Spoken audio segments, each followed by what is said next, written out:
In this video, we are going to be taking a closer look at selecting meshes and selecting vertices from the documentation of Blender 4.0. If you like content like this, don't forget to support the channel by liking and subscribing. We have seen a few times up to this point in the course that there are quite a few ways that you can make a selection. However, we haven't taken much time to talk about it. Making sure that we are in edit mode, we can then go to the 3D viewport header, select mode. Or we can use the shortcuts hotkeys 1, 2, or 3 to select a mode. These modes being vertex select, edge select, or face select. You can enter the different modes by selecting one of the 3 buttons in the header.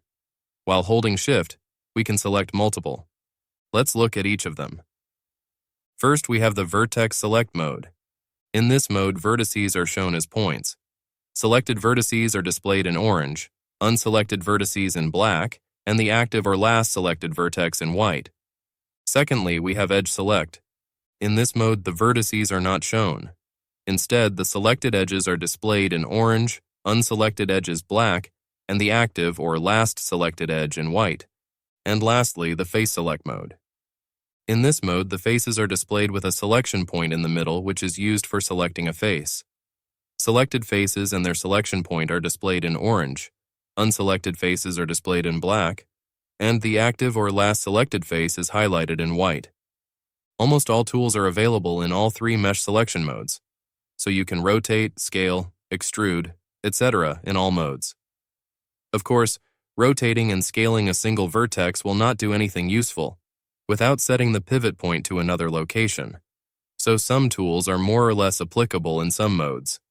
Now, what happens when you have multiple modes selected? By holding Shift and the left mouse button when selecting a selection mode, you can enable multiple selection modes at once.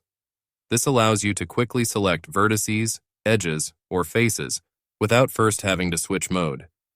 Selection modes.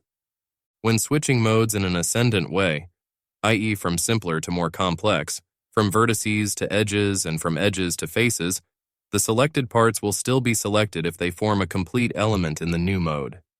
For example, if all 4 edges in a face are selected, switching from edges mode to faces mode will keep the face selected. All selected parts that do not form a complete set in the new mode will be unselected.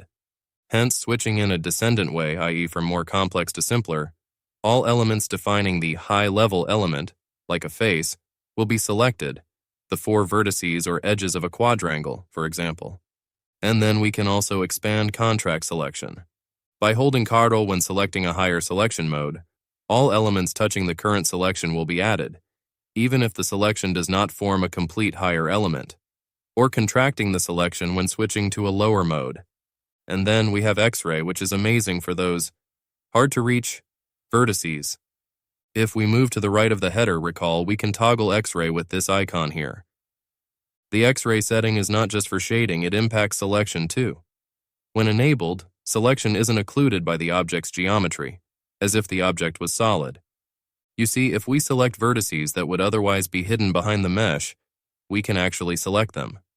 Normally, that would not be the case. And lastly, let's look at the select menu again. We have different select options. For the sake of explanation, let's make sure that we are in vertex select mode. If you press A, it will select all of the vertices of the selected object. Pressing Alt-A will unselect all of the vertices. If we have some vertices, select Control I will inverse it, meaning that it will unselect the ones that we have, and then select the other that aren't currently selected. We have seen these tools already. We have Box Select, which can be selected with the B key, Circle Select with the C key, and Lasso Select. Select Random will select random vertices. Let's click off and do it again now. If we didn't click off, the selection would be additive. Check or deselect will deselect alternate elements relative to the active item. Select Sharp Edges. This tool selects all edges between 2 faces forming an angle greater than the angle value, where an increasing angle selects sharper edges. Select Similar Shift-G will select elements similar to the current selection. Select All by Trait will select geometry by querying its characteristics. Hover over it to see more options. Then we have Select More Less. Please pause the video and have a look here. This is useful to add or subtract selections quickly. Now let's add a UV sphere, and if we select a vertex or two, then select loops, we will select that loop that connects it. Edge loops, face loops, edge rings behave as you might expect. Select one, make a selection, and you select the loops and rings. Select link selects all components that are connected to the current selection. Shortest path selects the shortest path between two selected elements, and linked flat faces will select connected faces based on a threshold of the angle between them. This is useful for selecting faces that are planar. And lastly, we have select side of active and select mirror. Side of active selects all vertices on the mesh in a single axis relative to the active vertex, in vertex selection mode only. Select mirror can be done with Shift-Control-M. This selects mesh items at the mirrored location across the chosen axis. And that will do it for this video.